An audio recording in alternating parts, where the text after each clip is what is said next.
سید الانبیاء والمرسلین من کان نبیا وآدم بین الماء والطین سید الکونین امام القبلتین جد الحسن والحسین سید الصابرین وعلى الطيبين الطاهرين وعلى شيخ الإسلام والمسلمين سيدنا عبد القادر محي الدين وعلى ولي الهند سيدنا معين الدين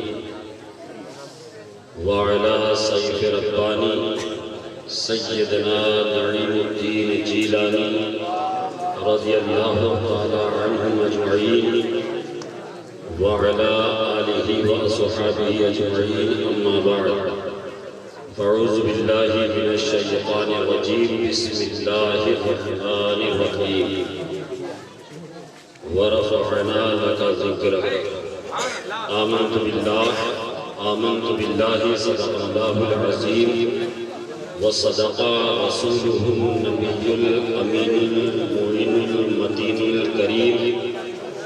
ونحن على ذلك لمن الشاهدين والشاكرين والحمد لله رب العالمين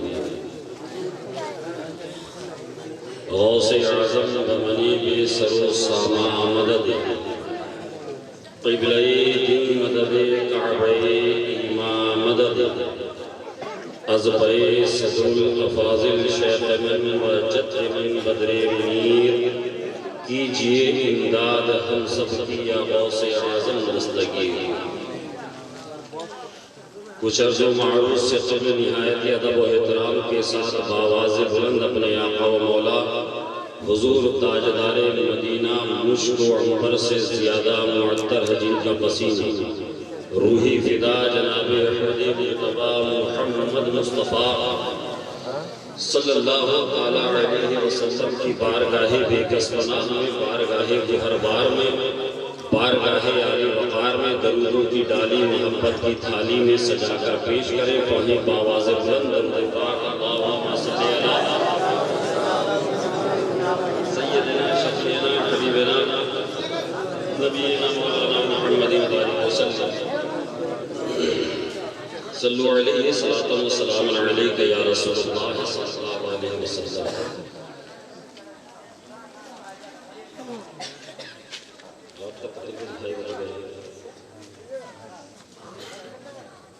رات کا تقریباً 2:30 بجے یہ موسم اور اس وقت حالات کے تقاضے اس بات کی ہمیں اور آپ کو اجازت نہیں دیتے کہ اتنی رات تک ہم اپنے جلسوں کو چلائیں مگر یہ چمروچک کے نوجوانوں کی خوشبختی فیروز بختی کہ انہوں نے ایک پروگرام کے لیے 1 درجن شعراء کو یہاں پر مدعو کیا ابھی قاری امتیاز صاحب کے بارے میں مجھے علم ہوا کہ وہ ابھی پڑھ ہی نہیں پائے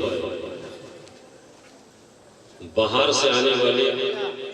خطیب اعظم ہندوستان حضرت علامہ آصف اقبال صاحب قبلہ جو سکہ رائج الوقت کی طرح الحمدللہ ہمارے پورے ملک میں چل رہے ہیں اور بڑی محبتوں کے ساتھ سنے جاتے ہیں اور بلائے جاتے ہیں مگر وقت کی قلت دامنگیر ہونے کی وجہ سے مختصر سا آپ کا خطاب ہوا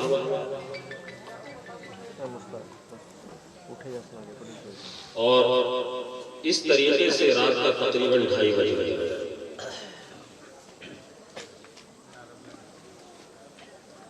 اب آپ کی طبیعت اور وقت کا تقاضا موسم کا مزاج اس لائق نہیں ہے کہ لمبی چوڑی کی تمہیدی گفتگو کری جائے بس 10-5 منٹ کے لیے اگر آپ کا وقت بچا ہو تو میں اپنی بات کو شروع کروں، اور جن لوگوں کو جانا ہے تو بہت آہستہ سے میری نگاہوں سے بچتے ہوئے آہستہ آہستہ چلے جائیں۔ سونے کا وقت ہے، میں جگاؤں گا نہیں، 10 منٹ سے بمشکل 15 منٹ۔ بڑی شاندار اپنے نعت پاک اور منقبتوں کے اشعار سماعت کیے شاہ نواز حسان صاحب کی زبانی، اور بہت سارے حضرات یہاں پر موجود ہیں، شعراء کرام۔ تو بس یہ 10-15 منٹ میں بہت تیزی کے ساتھ گزارنے کے لیے ایک مرتبہ جی لگا کر اپنے آقا قریب رسول پاک صاحب الاولاد صلی اللہ تعالیٰ علیہ وسلم کی بارگاہ میں درود پاک کا نذرانہ بآواز بلند پیش کرتے ہیں۔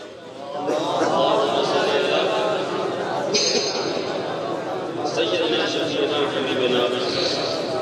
نبینا مولانا محمد بارک وسلم صلی اللہ علیہ یا رسول اللہ صلی اللہ تعالیٰ علیہ وسلم۔ میں بھی چاہتا ہوں کہ حضور سرکار صدر الافاضل رضی اللہ تعالیٰ عنہ کا لکھا ہوا مشہور زمانہ کلام، اس کے 2-3 شعر آپ کی سماعتوں کی دہلیز تک پہنچاؤں۔ کہہ دیجئے سبحان اللہ۔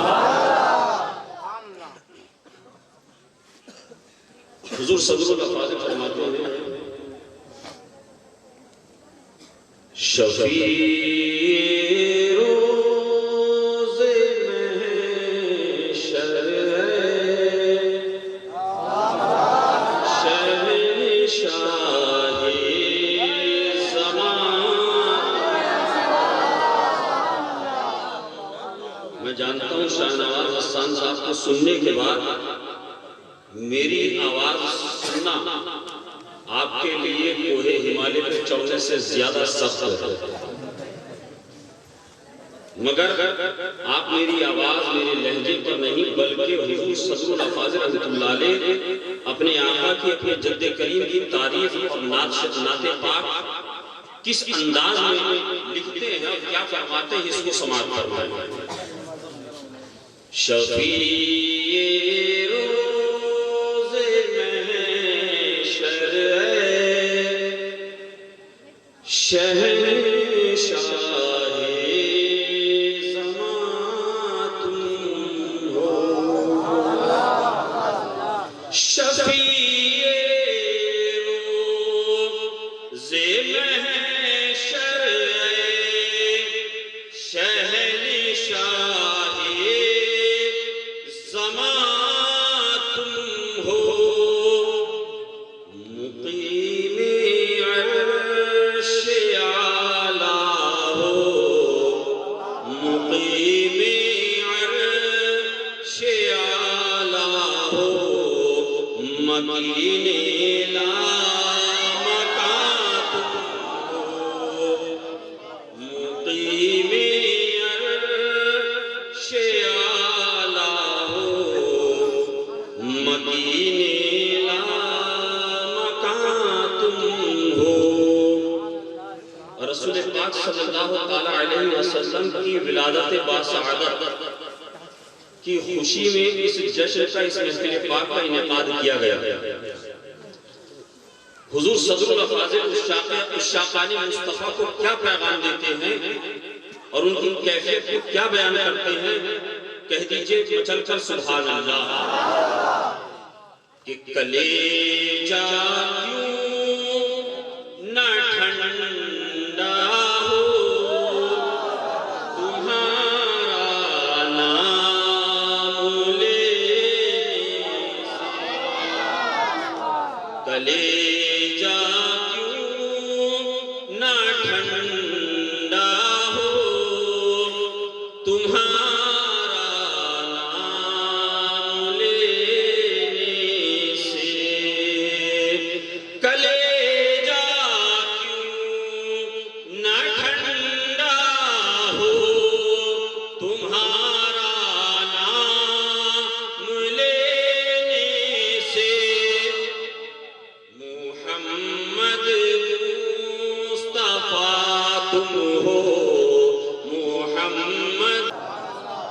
صدر الفاضل اسی تناظر میں یہ شعر فرماتے ہیں کہ تمہارے نام کا سکہ ہے جاری ساری دنیا میں، تمہارے نام کا سکہ ہے جاری ساری دنیا میں، تمہارے نام کا سکہ ہے جاری ساری دنیا میں، سلیمان کس طرح کہہ دوں، سلیمان کس طرح کہہ دوں کہ شاہ دو جہاں تم، سلیمان کس طرح کہہ دوں کہ شاہ دو جہاں تم ہو، شفیع روز محشر ہے شہنشاہ زمان تم ہو۔ جھوم کے درود پاک کا نظرانہ پیش کرنا، اللہم صلی علیہ سیدنا شفیعنا حبیبنا نبینا مولانا محمد بارک وسلم، صلو علیہ صلاۃ و سلام علیک یا رسول اللہ صلی اللہ تعالی علیہ وسلم۔ آپ سبوں کو یہاں پر آنا حضور سید عالم صلی اللہ تعالی علیہ وسلم کی اس میلاد کی محفل میں شریک ہونا، شرکت کرنا، اپنی نیندوں کو اپنے آرام کو تیاگنا اور ذکر رسول کی محفل میں دل جمعی کے ساتھ اللہ کی پاکی اور حمد و ثنا بیان کرنا بہت بہت بہت یہ بڑی خوش بختی کی بات ہے، ورنہ ہر کس و ناقص کے مقدر میں یہ محفلیں نہیں ہوتی۔ ان محفلوں میں آنا اور آ کر یہ سوچنا کہ ہم اس محفل میلاد میں جائیں گے، اس جلسے اس کانفرنس میں جائیں گے تو وہ جلسہ وہ کانفرنس کامیاب ہو جائے گا، نہیں، ایسا نہیں۔ آپ آئیں یا نہ آپ آئیں یا محفل میں نہ آئیں، مگر ذکر رسول اور ذکر خدا کی محفل میں ایک مخلوق معمول کی ہوئی، ان کو فرشتے کہتے ہیں۔ پیغمبر اسلام صلی اللہ تعالی علیہ وسلم کے دیوانوں، ہمارے آقا حضور رحمت عالم نور مجسم صلی اللہ علیہ وسلم ارشاد فرماتے ہیں، جب تمہارا گزر ایسی راہ سے ہو، ایسے راستے سے ہو تو جنت کی کیاریوں میں سے کچھ چن لیا گیا، جنت کی کیاریوں میں سے کچھ چن لیا گیا۔ صحابہ نے غلاموں نے عرض کیا، یا رسول اللہ جنت کی کیاریاں کون سی؟ کہا جہاں اللہ کا ذکر ہوتا ہے، چن لیا گیا۔ گویا کہ اس محفل میں شریک ہونا یہ بہت بڑی سعادت کی بات ہے۔ مسلم شریف کی حدیث، میرے آقا حضور رحمت عالم صلی اللہ تعالی علیہ وسلم کے دیوانے اور سرکار کے غلام مسجد نبوی شریف میں ایک دائرہ بنا کر، ایک حلقہ بنا کر محو گفتگو کچھ گفتگو کر رہے ہیں کہ اچانک حجرہ ام المؤمنین حضرت عائشہ صدیقہ سے ہمارے آقا حضور تاجدار کائنات باعث تخلیق کائنات مصطفیٰ جان رحمت صلی اللہ علیہ وسلم، میرے آقا نے اپنے غلاموں سے ارشاد فرمایا، اے میرے غلاموں، اے میرے دیوانوں، اے میرے چاہنے والوں، بتاؤ تم لوگ یہاں بیٹھ کر کیا کر رہے ہیں؟ غلام عرض کرتے ہیں آقا یا رسول اللہ ہمارے ماں باپ آپ پر قربان، اے اللہ کے حبیب، اے اللہ کے محبوب، اللہ تبارک و تعالیٰ نے جو آپ کی شکل میں ہمیں نعمت عظمیٰ سے نوازا ہے، سب سے بڑی نعمت سے نوازا ہے، ہم اسی پر چرچا کر رہے تھے، ہم اللہ کی حمد و ثنا بیان کر رہے تھے۔ میرے آقا ارشاد فرماتے ہیں میرے غلاموں کیا تم اس بات پر قسم اٹھا سکتے ہو؟ کیا تم اس بات پر قسم اٹھا سکتے ہو؟ غلام تھوڑے سے حیران ہوئے، مگر آقا کی بارگاہ سے یہ حکم جاری ہوا تھا۔ غلام عرض کرتے ہیں یا رسول اللہ ہم قسم اٹھا کر کہتے ہیں یہی گفتگو کر رہے تھے۔ ہمارے اور آپ کے پیارے آقا حضور رحمت عالم مصطفیٰ کریم صلی اللہ علیہ وسلم ارشاد فرماتے ہیں میرے غلاموں مجھے تمہارے قول پر ذرا بھی شک نہیں۔ جانتے ہو معاملہ کیا ہوا؟ میں اپنے حجرے میں آرام کر رہا تھا، میں اپنے حجرے میں لیٹا ہوا تھا کہ حضرت جبریل آئے، حضرت جبریل امی آئے، اور حضرت جبریل نے آ کر مجھ سے کہا آنے کی اجازت طلب کی۔ جب میں نے ان کو آنے کی اجازت دی، حضرت جبریل نے عرض کیا یا رسول اللہ صلی اللہ علیہ وسلم آپ یہاں پر آرام فرما رہے ہیں، وہاں مسجد شریف میں آپ کے غلام، آپ کے دیوانے، آپ کے صحابہ،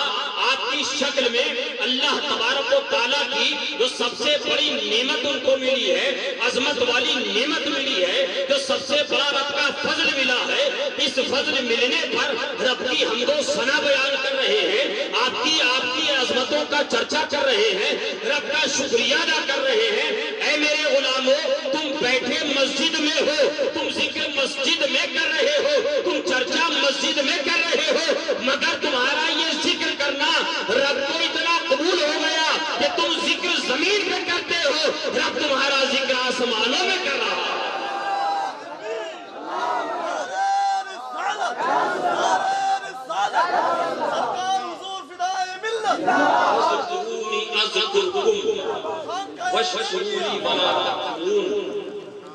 تم میرا ذکر کرو میں تمہارا چرچا کرتا ہوں۔ وَرَفَعْنَا لَكَ ذِكْرَكَ، اے پیارے ہم نے آپ کے ذکر کو بلند کر دیا، ہم نے آپ کے ذکر کو بلند کر دیا۔ اگر بلند ذکر کیا کس نے؟ رب نے اپنے محبوب کا، ہمارے اور آپ کے آقا کا ذکر بلند کر دیا۔ اب اگر کوئی یہ چاہے کہ ہم حضور کی عظمتوں کا چرچا نہ کریں، حضور کا ذکر نہ کریں، تو شاید اس سے حضور کا ذکر کم ہو جائے گا۔ ایسا ہرگز نہیں، ایسا ہرگز ہو بھی نہیں سکتا، اس لیے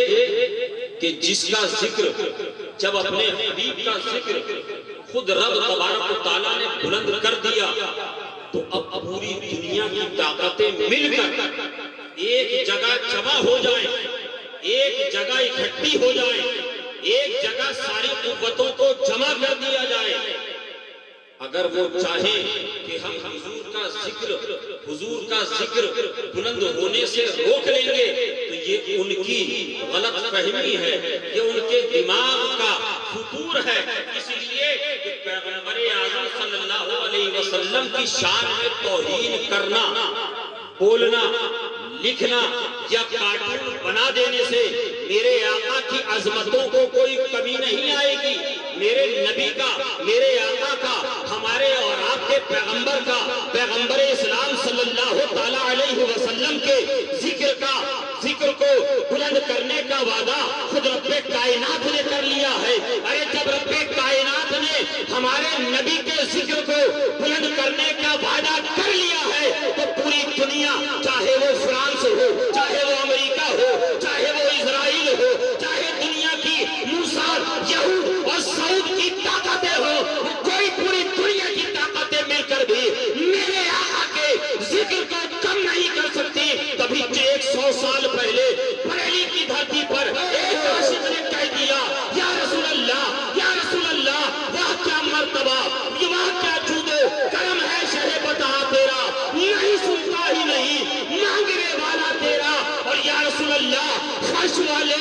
بڑی شوقت کا آلو کیا جانے، ارے خسرو عرش پہ ہوتا ہے فریرہ۔ نعرہ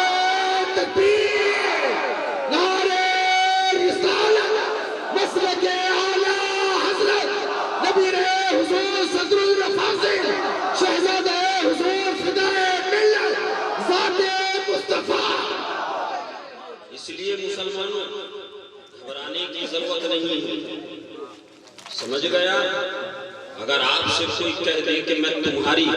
اگر آپ کے وارڈ کا کاؤنسلر یا گاؤں محلے کا مکھیا آپ سے کہہ دے کہ گھبرانے کی ضرورت نہیں ہے قاری صاحب، میں آپ کی سپورٹ میں ہوں، میں آپ کی حمایت اور تائید میں ہوں، تو آپ بتائیے کہ آپ کا سینہ چوڑا ہوتا ہے کہ نہیں ہوتا ہے نا؟ تو آپ سمجھ جاتے ہیں کہ اب سماج میں، سوسائٹی میں ہمارا کوئی کچھ نہیں کر سکتا۔ یہ مکھیا، مول، کاؤنسلر یا ایک نیتا کی طاقت اور ایک اس کی پاور ہے، جو آپ سے کہہ دے اور جب اس کا اعلان ہو جائے تو آپ کا دشمن،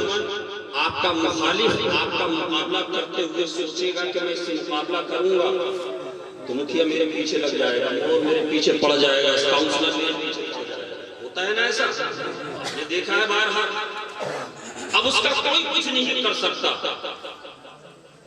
اب ذرا مجھے ایمانداری سے بتاؤ، جس نبی کو، جس محبوب کے بارے میں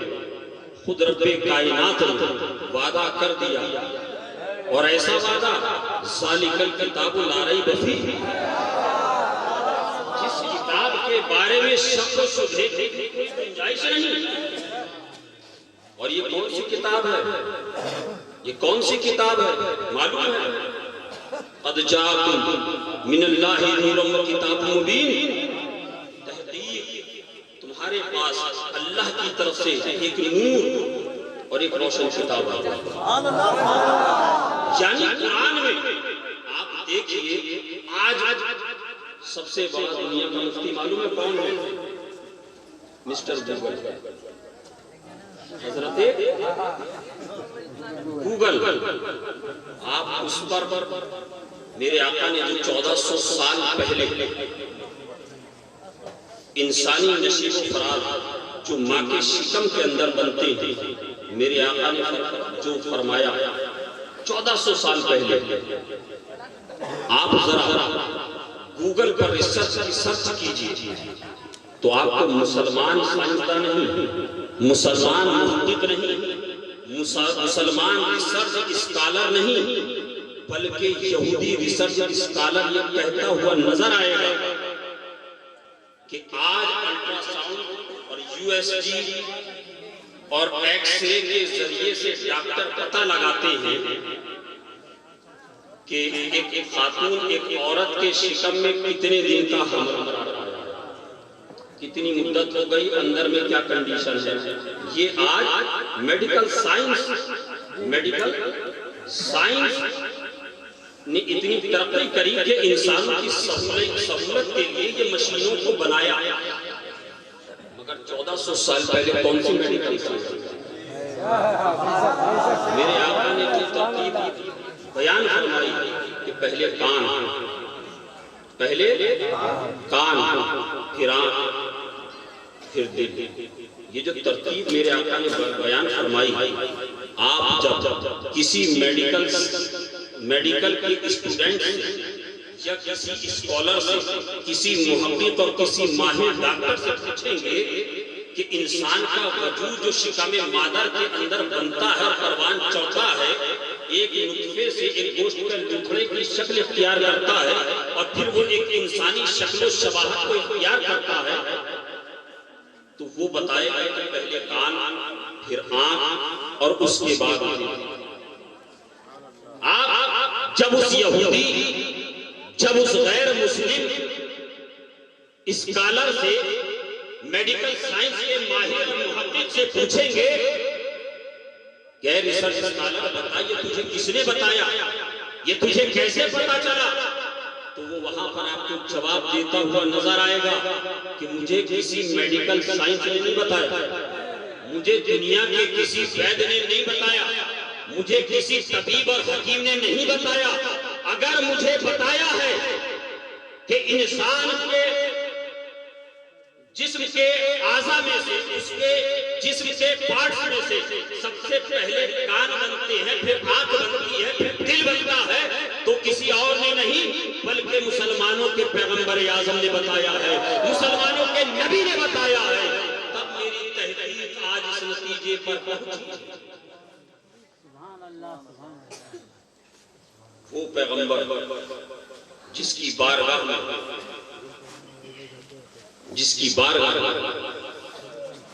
زانوِ ادب اور خراج عقیدت پیش کرنے کے لیے ہم اور آپ یہاں پر جمع ہوئے، محبت نبی میں ہم اور آپ جمع ہوئے کہ ہمارے آقا کی یہ ولادت کا مہینہ، یہ 12 ربیع النور شریف کا مہینہ، ہم اپنے آقا کی بارگاہ میں خراج عقیدت پیش کریں گے۔ لائٹ، یہ شامیانے، یہ پھول، یہ جھالر، یہ علماء کرام کا خوبصورت نورانی قافلہ، ارے جس بستی سے ایک عالم دین کا گزر ہو جائے، جس بستی سے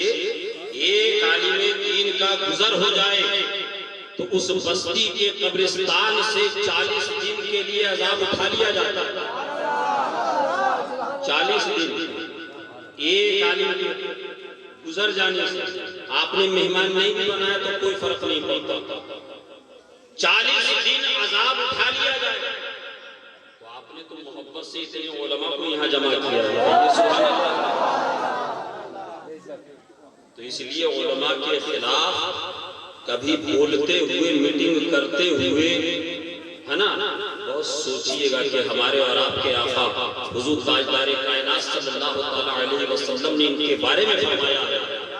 العلماء ورثۃ الانبیاء۔ نعرہ تکبیر، نعرہ تکبیر، نعرہ رسالت، مسلک اعلی حضرت، جشن عید میلاد النبی، جشن عید میلاد النبی، حضور ناصر ملت، حضور ناصر ملت، حضور نجم العلماء، نہیں میاں کہ علماء انبیاء کے وارث ہیں۔ یہ جماعت جو آپ کو دکھ رہی ہے، یہ انبیاء کرام کے وارثین ہیں۔ اگر ان کی توہین آپ نے ان کے علم کی وجہ سے کی تو علماء بیٹھے ہوئے آپ پوچھیں وہ بتائیں گے کہ یہ کفر ہے۔ اور آگے بڑھ کر میں بتا دوں، علماء فرماتے ہیں، اولیاء فرماتے ہیں، محدثین فرماتے ہیں کہ جو شخص علماء کرام کی توہین کرے گا، ان کی گستاخی کرے گا، ان سے بغض و عناد رکھے گا، تو جانتے ہیں اس پر اللہ کا کیا عذاب اور اللہ کی کون سی لعنت اس پر نازل ہوگی؟ اس کی 7 پشتوں میں، کتنی؟ 7 پشتوں میں، 7 پشتوں میں کوئی عالم دین پیدا نہیں۔ اگر قصداً سہواً غلطی ہوئی ہو تو توبہ کیجئے، ان سے معافی مانگیے، اپنے حق میں دعا کریں کہ تاکہ اللہ تبارک و تعالیٰ آپ کے بچوں کو عالم دین بعمل بنائے، ان کے بچوں کو عالم دین بعمل بنائے۔ آج ہم نے جو سب سے ہلکا اپنا پکش رکھا ہے، جو ہم نے اپنے آپ کو جس پہلو پر سب سے زیادہ کمزور کیا، تو وہ ایک گھاس اور پھوس کے مکان نہیں ہے، یہ کچے مکان نہیں ہے، یہ ہمارے تن پر سستا کپڑا نہیں ہے، یہ ہمارے پاس اچھی اور بہترین قسم کی گاڑیوں کا نہ ہونا نہیں ہے، بلکہ اگر آج پوری دنیا میں ہم سب سے زیادہ مظلوم ہیں تو اس کی سب سے بڑی وجہ،